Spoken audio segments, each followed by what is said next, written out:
Yes तो hello everyone, Rahul है। आज हम एक्सप्लेन करने वाले हैं 2023 में आई मूवी जवान को। मूवी के शुरुआत में हम लोगों को नॉर्थ इंडिया के एक गांव को दिखाया जाता है, जहां पे गांव वालों को नदी के किनारे एक बॉडी दिखाई पड़ती है। जब वो लोग करीब जाकर देखते हैं तो ये शख्स जिंदा होता है, मगर उसके शरीर पे काफी ज्यादा जख्म के निशान थे और साथ ही उसे गोलियां भी लगी थी। इसलिए ये लोग इसे अपने गाँव लाते हैं और इसका ट्रीटमेंट शुरू कर देते हैं। कुछ दिनों के बाद उस शख्स को होश आने लगता है, मगर अचानक इस गाँव पे कुछ लोग हमला कर देते हैं और यहाँ के लोगों को बहुत ही बेरहमी से मार पीट रहे होते हैं। तभी वहाँ पे उस जख्मी शख्स की एंट्री होती है और वो यहाँ पर मौजूद गुंडों को काफी तगड़ी पिटाई धुलाई करता है। इस वाकया को देखकर गांव वाले काफी ज्यादा हैरान थे, मगर इन्हें नहीं मालूम था कि ये शख्स है कौन। साथ ही इस जख्मी आदमी को भी याद नहीं होता कि आखिर मैं हूँ कौन, यानी कि इसकी याददाश्त जा चुकी है। तभी वहाँ पे एक बच्चा आता है और कहता है कि जब मैं बड़ा हो जाऊंगा ना तो मैं आपके बारे में पता लगाऊंगा कि आखिर आप हो कौन। जिसके बाद कहानी शिफ्ट होती है 20 साल आगे। मुंबई में वक्त 6:30 बजे सुबह। सभी लोग मेट्रो पकड़ने के लिए भाग रहे थे। वहीं अंजलि नाम की लड़की अपनी एग्जाम देने के लिए जा रही थी, लेकिन अचानक ट्रैफिक जाम होने की वजह से अंजलि भी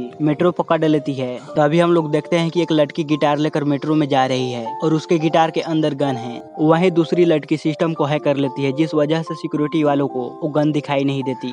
अब ऐसे कर 6 लड़कियां मेट्रो के अंदर आती है और लास्ट में अपने चिप को अंदर आने के लिए कहती है। जब इनका चिप अंदर आता है तो मेट्रो चलने लगती है और थोड़ी दूर आगे जाने के बाद मेट्रो रुक जाती है। और यहाँ पर हम लोग को मालूम पड़ता है कि चिप और इन 6 लड़कियों ने इस मेट्रो ट्रेन को हाईजैक कर लिए हैं। चिप यहाँ पे सभी लोगों को शांत बैठने के लिए कहता है, मगर यहाँ पे एक आदमी चिप की बात नहीं मानता। वो कहता है कि मैं पुलिस वाला हूँ और यहाँ पे किसी को भी डरने की जरूरत नहीं। लेकिन चिप इस शख्स को बंदी बना लेता है और यहाँ पर मौजूद लोगों के अंदर डर पैदा करने के लिए वहीं बुरखे में खड़ी एक लड़की को शूट कर देता है। अभी इस वाकया को देखकर यहाँ पर मौजूद हर कोई डर जाता है। वहीं ये सारी वाकया लाइव भी चल रही थी, जिस वजह से हर कोई इस वाकया को देख पा रहा था। इसके बाद नर्मदा नाम की पुलिस ऑफिसर को बुलाया जाता है, जो कि चीफ से बात करने वाली थी। वो चीफ से उसके डिमांड के बारे में पूछती है तो चीफ कहता है कि मुझे एग्रीकल्चर मिनिस्टर से बात करनी है। अगर मिनिस्टर 5 मिनट के अंदर नहीं आया तो यहाँ पर मौजूद मैं लोगों को एक एक कर मारना शुरू कर दूंगा। जिसके बाद नर्मदा की टीम एग्रीकल्चर मिनिस्टर को यहाँ पे लाती है और चीफ उसे बातें करता है। चीफ मिनिस्टर से पूछता है कि इस बार कितने किसानों की मौत हुई है, तो मिनिस्टर कुछ नहीं बोलता। तो चीफ कहता है कि मुझे 4000 करोड़ रुपए चाहिए।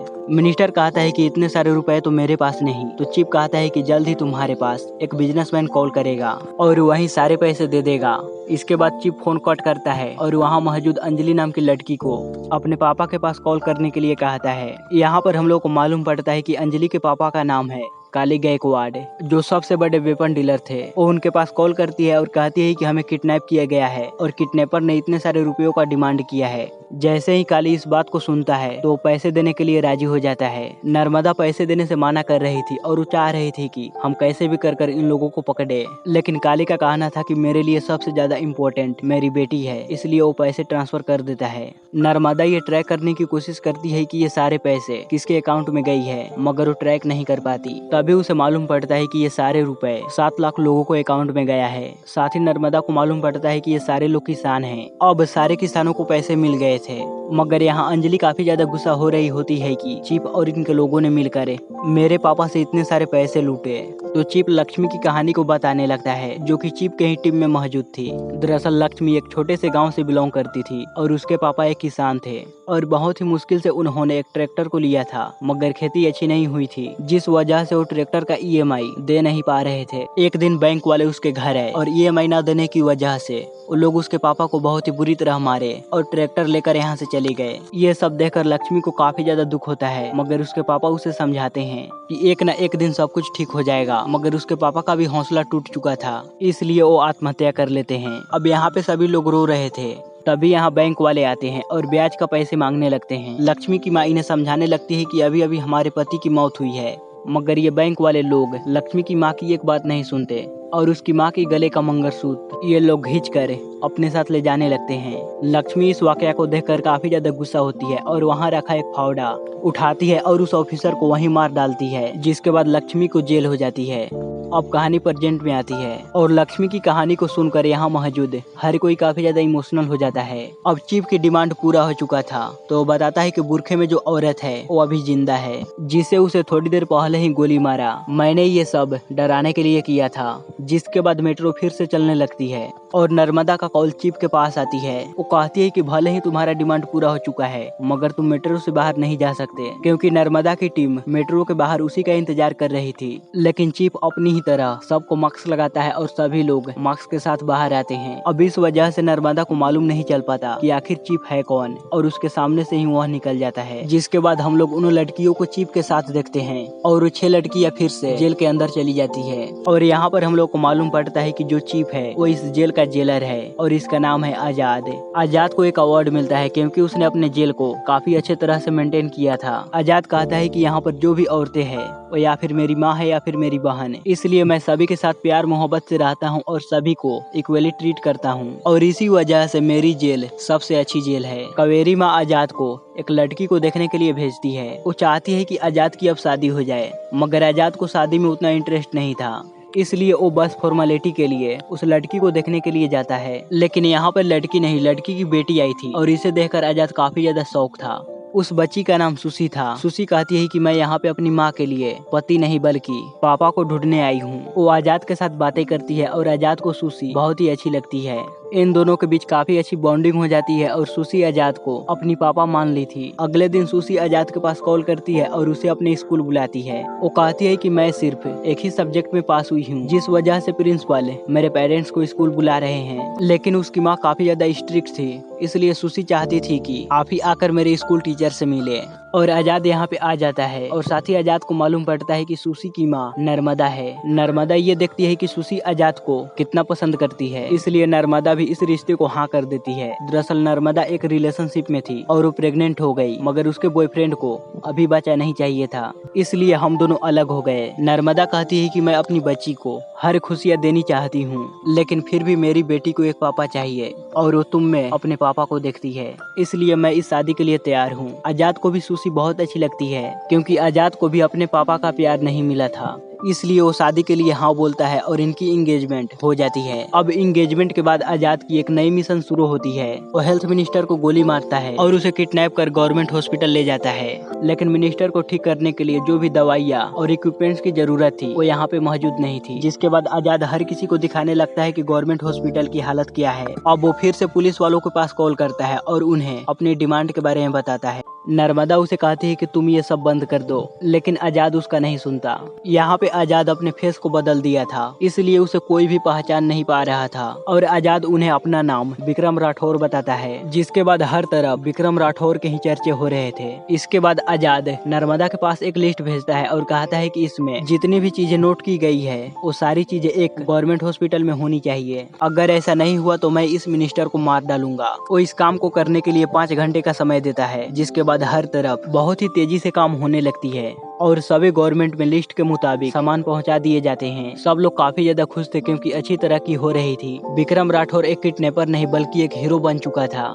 लेकिन इससे पुलिस वाले काफी ज्यादा गुस्सा थे क्योंकि वो चाह रहे थे कि हम विक्रम राठौर को पकड़े, इसलिए पुलिस वाले हॉस्पिटल के बाहर फोर्सेस लगवा देते हैं। अब आजाद और उसकी टीम को यहाँ से निकलना था, इसलिए वो एक चॉपर का डिमांड करते हैं। जब यहाँ पे चॉपर आता है और ये सारे लोग उस चॉपर के अंदर बैठने ही वाले थे, लेकिन तभी इनके ऊपर नर्मदा की टीम हमला कर देती है। इनके बीच काफी दमदार फाइट होती है और कैसे तैसे कर आजाद और उसकी टीम यहाँ से भाग निकलती है और नर्मदा भी कैसे तैसे कर आजाद के चेहरे से उस मास्क को हटा देती है, जिससे वो आजाद का थोड़े से चेहरे को देख लेती है। इसके बाद ये लोग वापस अपने ऑफिस आते हैं और उस मास्क की मदद से विक्रम राठौर के चेहरे को बनाने लगते हैं। लेकिन उस स्केच को बनने में काफी ज्यादा समय लगता, इसलिए नर्मदा अपने घर जाने लगती है। नर्मदा अपने टीम को कहती है कि भले ही कल मेरी शादी है, मगर जैसे ही स्केच रेडी हो तो आप लोग मुझे उस स्केच के बारे में बताइएगा। जिसके बाद नर्मदा और आजाद की शादी हो जाती है। नर्मदा के टीम वाले उस स्केच की फोटोज को भेजते हैं, लेकिन नर्मदा की बेटी नर्मदा को मोबाइल देखने नहीं देती, जिससे नर्मदा को मालूम ही नहीं चलता कि जिसे वो ढूंढ रही है उसी के साथ वो शादी कर रही है। रात के वक्त आजाद नर्मदा को अपने काम के बारे में बताने ही वाला था, तभी नर्मदा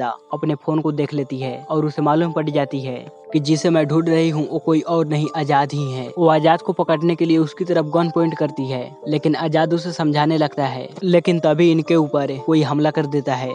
यहाँ पर हम लोग को मालूम पड़ता है कि ये सारे लोग काली के भाई के आदमी हैं, क्योंकि काली को मालूम पड़ चुका था कि जिसे मैंने इतने सारे पैसे भेजे थे, वो आजाद है। इसलिए वो आजाद और नर्मदा को किडनैप कर लेता है। काली काम की वजह से शहर से बाहर गया था, तो आजाद और नर्मदा को उसका छोटा भाई मारने वाला था। वो यहाँ पे इन दोनों को काफी अच्छे तरह से कुटाई धुलाई करता है और वो आजाद को मारने ही वाला था। तभी यहाँ पे एंट्री होती है विक्रम राठौर की, जो कि यहाँ पर मौजूद गुंडों को एक एक कर काफी दमदार पिटाई धुलाई करता है। जिसके बाद हम लोग को मालूम पड़ता है कि विक्रम राठौर आजाद के पापा है। जिसके बाद हम लोग को विक्रम राठौर की कहानी को दिखाया जाता है। विक्रम राठौर की पत्नी की नाम थी ऐश्वर्या और विक्रम राठौर एक जवान थे। उन्हें एक खुफिया मिशन के लिए देश से बाहर भेजा जाता है। उन्हें कुछ लोगों को रेस्क्यू कर लाना था। उनकी टीम जब वहां पहुंचती है और दुश्मनों से चारों तरफ घिरी हुई थी, तो उनकी हथियार ही काम नहीं कर रही थी, यानी कि उनकी गन ही नहीं चल पा रही थी, जिस वजह से उनके कई सारे साथी मारे जाते हैं। जब विक्रम राठौर मिशन से वापस आते हैं तो वो उन गन के खिलाफ कंप्लेन करते हैं और इन गन को प्रोवाइड करने वाला था काली। काली ही वहाँ का सबसे बड़ा वेपन डीलर था। काली जब यहाँ आता है तो विक्रम राठौर को ही सुनाने लगता है और कहता है कि आप लोगों को गन इस्तेमाल करनी नहीं आती। जिसके बाद विक्रम राठौर एक सैंपल दिखाते हैं कि कैसे तुम्हारी गन काम नहीं करती। विक्रम राठौर इसे चेतावनी देते हैं कि मैं तुम्हारी सच्चाई सभी के सामने लाकर रहूंगा। जिसके बाद वो घर जाते हैं, तभी वहाँ पे काली के लोग हमला कर देते हैं। उस वक्त विक्रम राठौर अपनी पत्नी ऐश्वर्या के साथ थे। यहाँ से काली के लोग विक्रम राठौर को ले जाते हैं और ऐश्वर्या को भी बुरी तरह मारते हैं। इधर काली विक्रम राठौर को मारकर एक जगह पे फेंक देता है। इधर एक पुलिस वाला आकर ऐश्वर्या को बताता है कि तुम्हारा पति कितना इलीगल काम करता था। वो देश का इंफॉर्मेशन दूसरे देश देते थे, इसलिए उन्हें तो सजा मिलनी चाहिए। वो ऐश्वर्या को इस फॉर्म पे साइन करने के लिए कह रहे थे, तो ऐश्वर्या इस ऑफिसर को ही मार डालती है। जिसके बाद ऐश्वर्या को अरेस्ट कर लिया जाता है अपने पति के साथ देने और एक ऑफिसर की हत्या के जुर्म में उसे फांसी दी जाती है। लेकिन उसे फांसी होने ही वाली थी, तभी मालूम पड़ता है कि ऐश्वर्या प्रेग्नेंट है और लॉ के मुताबिक जब तक उस औरत का बच्चा 5 साल का नहीं हो जाता तब तक उसे फांसी नहीं दी जा सकती। वहीं हम लोग विक्रम राठौर को देखते हैं, जो गाँव वालों को नदी के किनारे मिले थे और उनकी याददाश्त चली गई थी। अब 9 महीने बीत जाते हैं और आजाद का जन्म होता है। जिसके बाद वो अपने माँ के साथ उसी जेल में 5 साल रहता है और 5 साल पूरा होने के बाद उसकी माँ को फांसी हो जाती है। उस जेल की जेलर कावेरी आजाद को अडॉप्ट कर लेती है। लेकिन मरने से पहले ऐश्वर्या ने आजाद को वचन दिया था कि पहले तुम अपने पापा के ऊपर लगे इल्जाम को हटाओगे और सबको बताओगे कि तुम्हारे पापा कितने अच्छे आदमी थे। इस वक्त आजाद अपने माँ को किया हुआ वादा ही पूरा कर रहा था। अब कहानी प्रेजेंट टाइम में आती है, जहाँ पे विक्रम राठौर आजाद को बचा लेते हैं, लेकिन अभी भी उनकी याददाश्तें वापस नहीं आई थी। दरअसल वो पुलिस ऑफिसर जो आजाद को मेट्रो में मिला था, और पुलिस ऑफिसर विक्रम जहाँ पे रहता है उसी गाँव से बिलोंग करता है और उसी ने बचपन में विक्रम से वादा किया था कि जब मैं बड़ा हो जाऊंगा तो ये पता लगा कर रहूंगा कि आप है कौन। जब उसने पहली बार आजाद को देखा तो उसके बारे में सारी इंक्वायरी की, तो उसे मालूम पड़ा कि विक्रम राठौर तो आजाद के पिता हैं। जिसके बाद वो विक्रम राठौर को यहाँ पे लेकर आया। वहीं हम लोग नर्मदा को देख पाते हैं, जिसे समझ आ चुका था कि मैं जिसे ढूंढ रही हूँ वो आजाद है, और वो ये भी समझ जाती है कि ये सारी कहानी इसी जेल से शुरू होती है। इसलिए नर्मदा जानबूझकर इस जेल के अंदर कैदी बनकर जाती है, ताकि वो वहाँ की लड़कियों से आजाद की कहानी के बारे में मालूम कर पाए। यहाँ पे नर्मदा इन लड़कियों को इमोशनल कर देती है और ये लड़कियां आजाद की पूरी कहानी नर्मदा को बताती है। नर्मदा जब आजाद की पूरी कहानी सुनती है तो वो पूरी तरह इमोशनल हो जाती है और वो डिसाइड करती है कि मैं भी अब आजाद के साथ दूंगी, क्योंकि उसने आज तक जो कुछ भी किया है और लोगों की भलाई के लिए किया है। लेकिन नर्मदा की सारी बातें उसका कलीग सुन लेता है, क्योंकि नर्मदा का पहले प्लान था कि वो माइक लगाकर अंदर जाएगी। इसी वजह से उसके कलीग ने उसकी सारी बातें सुन ली थी। जिसके बाद उसका कलीग उन 6 लड़कियों और नर्मदा को वहाँ पे बुलाता है और उन्हें काफी ज्यादा बुरी तरह मारने लगता है। यहाँ पर हम लोग को मालूम पड़ता है कि नर्मदा का कलीग भी काली के साथ मिला हुआ है। वो काली के पास कॉल कर उसे बताता है कि नर्मदा और वो 6 लड़कियां मेरे कब्जे में हैं। काली उसे कहता है कि उन 6 लड़कियां और नर्मदा को खत्म कर दो, यहाँ तक कि उसकी बेटी को भी खत्म कर दो। जैसे ही इन सारी वाकया के बारे में आजाद और विक्रम को मालूम पड़ती है तो वो इन्हें बचाने के लिए निकल पड़ता है। वहीं विक्रम और उसके साथी खुशी को बचाने के लिए निकल जाते हैं। वो वहाँ पे काली के गुंडों के साथ मुकाबला करते हैं और सभी को बचा लेते हैं। मगर ये सब करते वक्त उनकी टीम में से एक लड़की को गोली लग जाती है। ये लोग उसे बचाने की बहुत कोशिश करते हैं, मगर उसकी मौत हो जाती है। उसकी मौत से ये लोग काफी ज्यादा दुखी थे, लेकिन नर्मदा कहती है कि मैं तुम लोगों का साथ दूंगी और उसकी जगह मैं पूरा करूंगी। जिसके बाद ये लोग अपनी अगली मिशन की तैयारी में लग जाते हैं। इनका अगला मिशन काली था, क्योंकि काली को सबक सिखाना बहुत ही ज्यादा जरूरी था।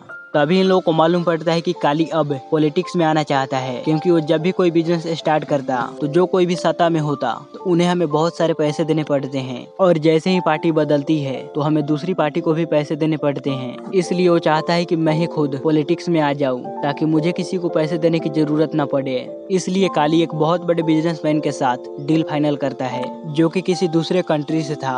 अब काली को पॉलिटिशियन लीडर के पास पैसे भेजने थे ताकि वो पॉलिटिक्स में आ सके, और उसके बहुत सारे पैसे कहीं और जाने वाले थे। जब आजाद को इस बारे में मालूम पड़ती है तो प्लान बनाता है कि हम सारे पैसे लूट लेंगे, जिसके बाद आजाद और उसकी टीम मिलकर सारे पैसों को लूट लेते हैं। वो पैसों के साथ साथ गवर्नमेंट की वोटिंग मशीन को भी चुरा लेते हैं और सारी मशीनों को आजाद के जेल में रखा जाता है। आजाद सभी को ऐसा दिखाता है कि उसने जेल के सभी औरतों को बंदी बनाया है, और उसकी एक डिमांड थी जो कि सरकार को पूरा करनी थी। वो अपनी डिमांड वहाँ के पॉलिटिशियन माधवन को बताता है। माधवन उसकी डिमांड को ऊपर तक पहुँचाता है और उसकी डिमांड को मान ली जाती है, क्योंकि कुछ ही दिनों के बाद वोट होने वाली थी, और अगर वोटिंग मशीन ही गायब होगी तो वोट कैसे होगी। इसी वजह से आजाद की डिमांड को मान ली जाती है, और उसकी डिमांड ये थी कि इंडिया में जितने भी हानिकारक फैक्ट्री चल रही है उन्हें बंद करनी होगी, क्योंकि उस वजह से बहुत सारे लोगों की जाने गई है और जा भी रही है। अब आजाद की डिमांड सरकार पूरी करती है और सारे फैक्ट्री को बंद कर दिया जाता है, और इस तरह आजाद का ये मिशन कंप्लीट होता है।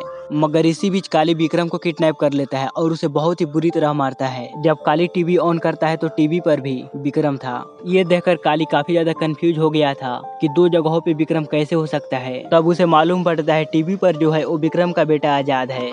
इसके बाद वो विक्रम को लेकर उसी जगह पे जाता है जहाँ पर आजाद था। वो यहाँ पे आजाद को बहुत ही बुरी तरह मारता है, और वो आजाद के ऊपर गोली चलाने ही वाला था। तभी गन की आवाज सुनकर विक्रम को सारी वाकया याद आ जाती है कि किस तरह काली ने मुझे मार डाला था, और उसके वजह से ही ऐश्वर्या को फांसी हो गई। विक्रम को ये सारी वाकया याद आ ही रहा होता है, तब तक काली विक्रम को बहुत ही बुरी तरह मार रहा था। अब ये सारी वाकया याद आने के बाद विक्रम और आजाद काली को बहुत ही दमदार पिटाई धुलाई करते हैं। अब काफी कुटाई धुलाई के बाद काली को भी उसी तरह फांसी देते हैं जिस तरह फांसी ऐश्वर्या को दिया गया था। इसके बाद ये सभी लोग यहाँ से चले जाते हैं, और हम लोग को मालूम पड़ता है कि माधवन भी आजाद से मिला हुआ था। वहीं आजाद को अंदर का इन्फॉर्मेशन दिया करता था। माधवन आजाद को एक नई मिशन के लिए तैयार होने के लिए कहता है, और इसी के साथ ये मूवी यहीं पे खत्म होती है। सो गाइज, आपको ये वीडियो कैसा लगा प्लीज हमें लाइक और कमेंट कर जरूर बताइएगा, और इस चैनल पर पहली बार आए हैं तो इसे सब्सक्राइब भी कीजिए, क्योंकि मैं इसी तरह का वीडियोज आप लोगों के लिए लेकर आता रहता हूँ।